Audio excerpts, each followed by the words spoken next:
G'day guys, I'm Stephen. Today I'd like you to run through the U55-4 Kubota excavator. This machine has been around for quite a while, and people who know it confidence in it, knowing that it's going to do a lot of hours for their work. It's been a very strong player within our market, and we trust its reliability on what it can actually do. So first thing I'd like to run through, we'll do an external view, run around some of the external features, and then we'll move into the cabin and I'll show you some of that. And there's a couple of hydraulic features also that I'd like to show you. So let's get started. This particular machine's set up as civil spec, so you'll notice that it's got e-stops on it. That's something we add to the machine when requested on civil spec. There is other things in there, and we'll show you shortly with the camera and the radio, UHF radio. One of the things on this particular machine is the low fuel tank fill.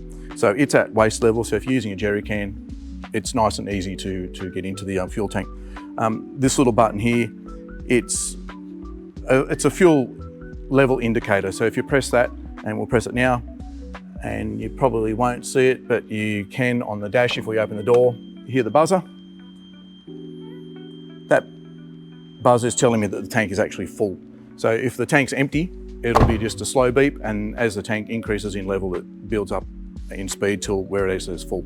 So it's just a thing. And the other thing it'll do too is if you hit it and you haven't got your key with you, you can check your hours on your machine. So if you know, for servicing. Another feature of the U55 or Kubotas is that we don't have any hoses hanging out from the final drives. So if you look here, it's clean. There's no hoses, all tucked away nicely. So you don't have to worry about any hoses getting ripped off. So Kubota have always prided themselves on, you can see the undercoat under here. So the paint is solid. So we don't get too many rust issues. With the Kubota, what they're focused on with this machine is the maintenance. So we have our air cleaner, which is facing us. So it's easy to get the air cleaner in and out of, get the two air cleaners out. We've got the primary fuel filter just there, and the secondary fuel filter here, and fuel pump, electric fuel pump, dipstick, starter motor, oil filter, alternator, and main fuel pump. So everything to do with the engine and engine maintenance is easily accessible on the U55, and it has been for a long time. If you're looking down for stability, for the weight itself of the machine, that particular counterweight goes a long way up underneath in the machine, and it gives it a good solid base stability. The width of it, speaking of stability, it's 1960 wide, so it's got a good footprint as well. This panel here opens up, and that gives us access to the hydraulic system. Fuel cooler, just a little radiator there, so that's what that is. Aircon, hydraulic oil cooler, radiator.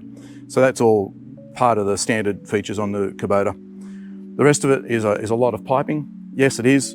It all has functions, but the main thing is that it's all accessible. So if a hose here has an issue, then we can get in underneath by taking panels off. So accessibility, again, for hoses isn't something that we probably need to battle, because it's done already for us. Battery up here. Again, with the civil spec, there's a battery isolator put into there, and another e-stop around here. So that's our civil spec.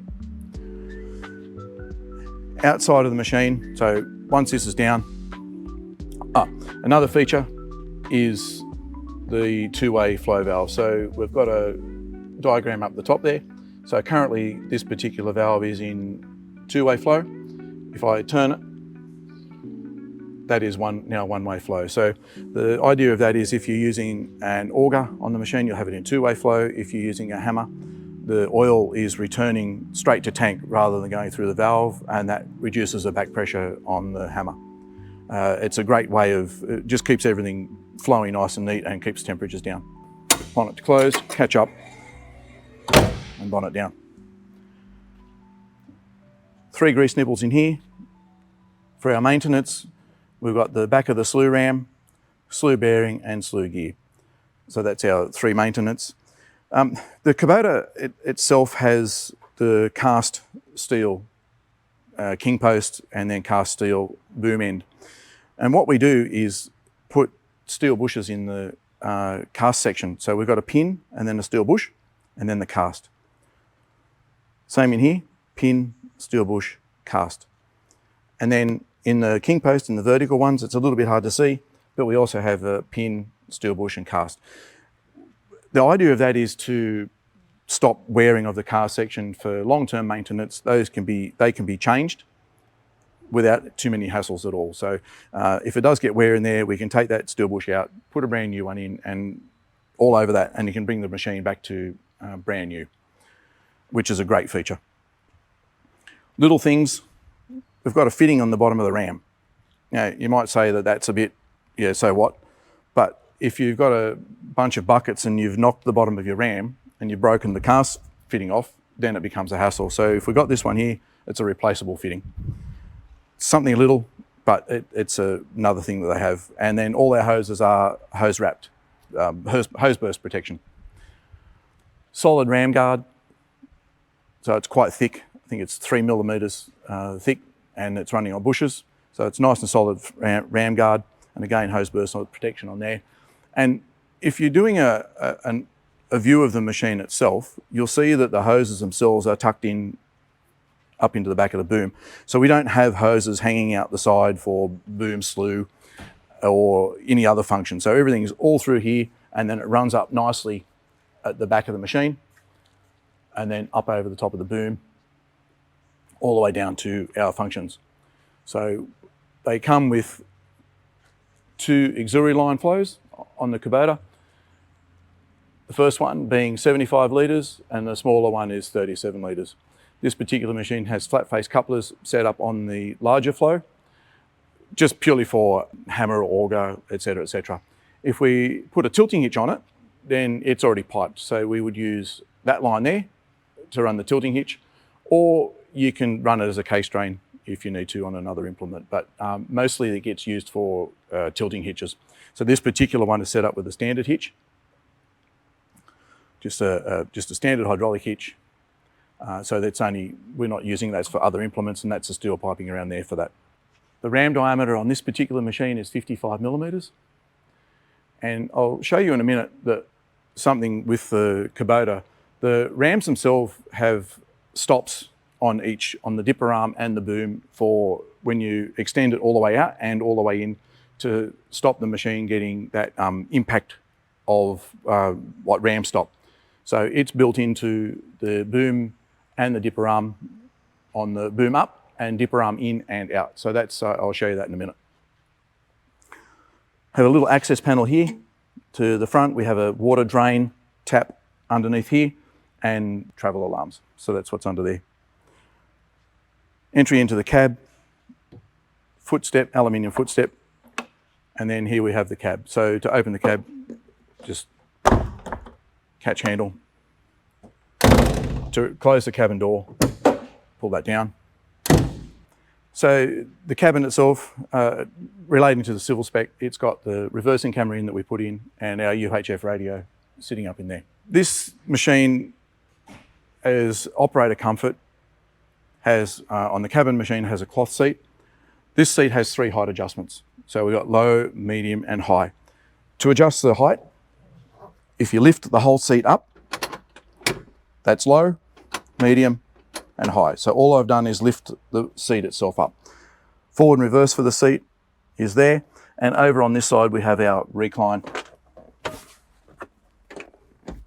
lever to make yourself comfortable. The control wise, we have our light switches, auto idle, fan. Righto. Now we'll climb into the cab and we'll have a proper look. So let's jump in the cab and we'll talk about the cab. But before we get started, we probably should talk about the horsepower. So the Kubota's powered by a 47 horsepower V207 engine. It's naturally aspirated, so you don't have to worry about turbos or anything else to go wrong with it. Direct injection, proven reliability. You know, I have them with more than 10,000 hours on them. Just running through the cabin. So first couple of things, aircon on, aircon off. So that's the switch there. Our temperature and then our fan speed. This dial here is our auto idle, or engine throttle, sorry, and then auto idle. So you can set the engine revs to wherever you want on the day, and if you leave the engine running for any more than 4 seconds and that button is turned on, it will go into auto idle mode. That's a feature for fuel saving and etc. So it's a really good thing. Next to that is, because it's got a quick hitch on it, it's our quick hitch switch, windscreen wipers, lights, and e-stop. This lever here is our blade lever. On the top is our 2-speed travel, and the blade lever also is float. So if you press it forward, it gives you a float detent. With the 2-speed travel, it's auto kick down. So if you're on a job and you're running around long distances, instead of having to go to low speed and high speed manually, you can put it in auto mode and it will turn the corners for you. If you're on the job and you're only doing short distances, then you leave it in low, more comfortable for the drive, and so on and so forth. Normal controls we have on the machine is boom up, boom down. So this is in excavator mode currently. So boom up, boom down, bucket towards you, bucket dump, swing right, swing left, dipper arm out, and dipper arm in. If I change it by the switch that we've got under here, to 2-pattern control, which is gated, press it down, this becomes boom up, boom down, dipper arm out, dipper arm in. So we'll put that back. That's back into excavator mode. Travel pedals, standard, forward, reverse. The other features in here is the windows, and both forward and aft windows are sliding. So great for talking to your fellow workers, keeping an autumn breeze day flowing through, just a good thing. But really about visibility as well. So if you're working on a job that you're finding it difficult to see, open the window and you've got clear vision. It's a great thing, not feeling closed in. The door itself is thumb activated. 2 thumbs, lift up, and that gives you full vision. So between the front door open and the window open, you shouldn't feel any restriction of breeze and or feel like you're isolated from the environment if you're working with fellow workers close around you. If you want to be in that dusty area, close your cab up, close your door, and you're locked in. Now I'd like to talk about our console. So first up, the first screen you see is fuel and then temperature, and then the graph for engine revs. So there's a couple of things in there, but we have an information button. If we press it, the first thing is a graph for engine revs. So that's our engine speed. Second one along is in digital time. And then the third one, that's our hours. So that's the first part of the dash. The other thing with the dash is it's got a lot of other features attributed to the hydraulics. So to activate the hydraulics, we have our lever come down, press it once, and that's auxiliary 1. So auxiliary 1 is set up from factory with all 4 hoses, left and right, both sides, at full flow. So to get the information on that, if I hold the information button in, you can see there it says left and then right. So we have to associate the left with the low flow, that's the 37 litres a minute, and the right with the high flow or the higher flow at 75 litres a minute. And you'll see in there it's got an AUX 1, so that's auxiliary 1. If I press it again, it moves to a grab. So pressing the information on that, you'll see that the left side is empty and the right side is halfway. So you don't want to grab running at full revs, you want it, or full speed, you want to be able to control it. So that's what that one's set up for. If I press it again, it comes up to a hammer and then information, and you'll see that the 1 bar graph is full. So for a hammer, you want full flow, but you don't want any other flows coming into the system. So this is where this gets really good. So if I press our button at the beginning, we can use our up and down arrows and our enter arrows. So if we go down to auxiliary flow circuit, check, and press enter, I have to lift the lever up, start the engine. So once the machine's running, that brings us into our dash. So you'll see on auxiliary 1, we've got our little arrow pointing to auxiliary. So this is the first of 8 icons. So we can change the icon to whatever we suit. So if you want to run mill, or a rotating grab, auger, manual, like hydraulic grabs, hammer, and tilting bucket, we can change any of those icons to whatever we need. So if we start off at auxiliary 1, if I want to set, we'll have that at full flow. If I want to set the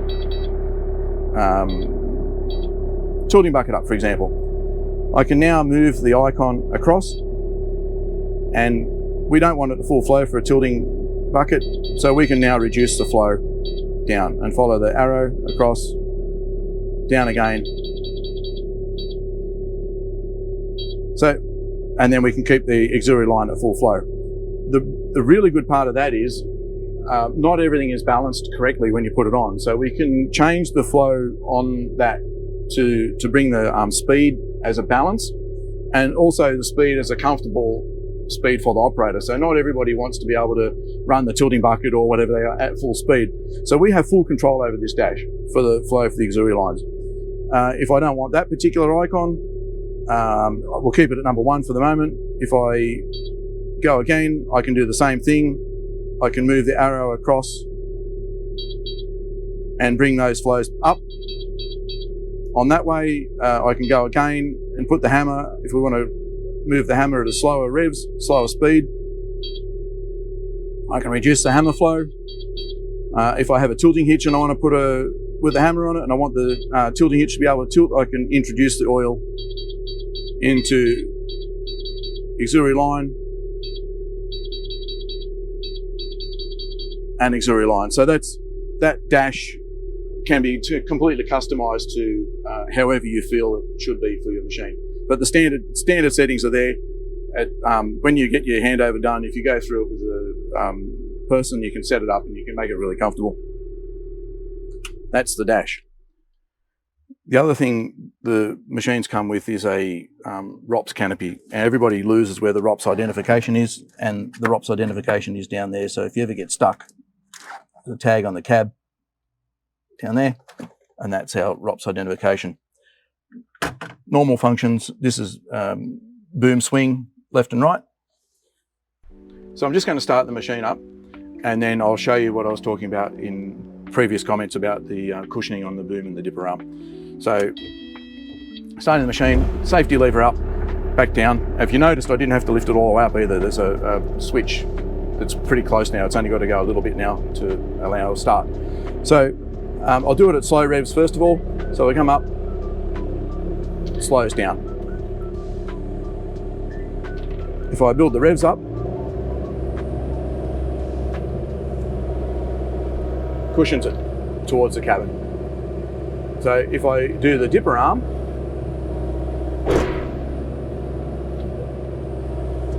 slows down and slows down.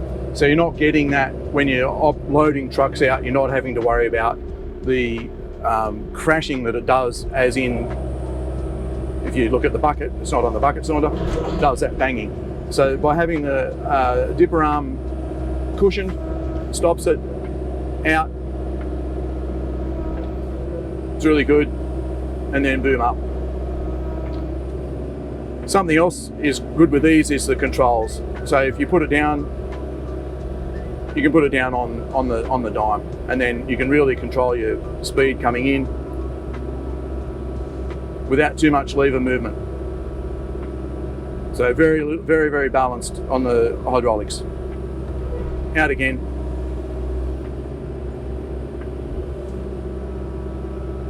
So quite an easy machine to operate. I'll just show you the float, boom float. So if I load the boom up, if I push it into float, that lets it down. So if I'm traveling, the boom up, if I push it in, dip bucket down, sorry, blade up, move it into float, and you'll see it going floating. So that gives you, it'll follow the ground as you're going forward or backwards. So that's our blade float.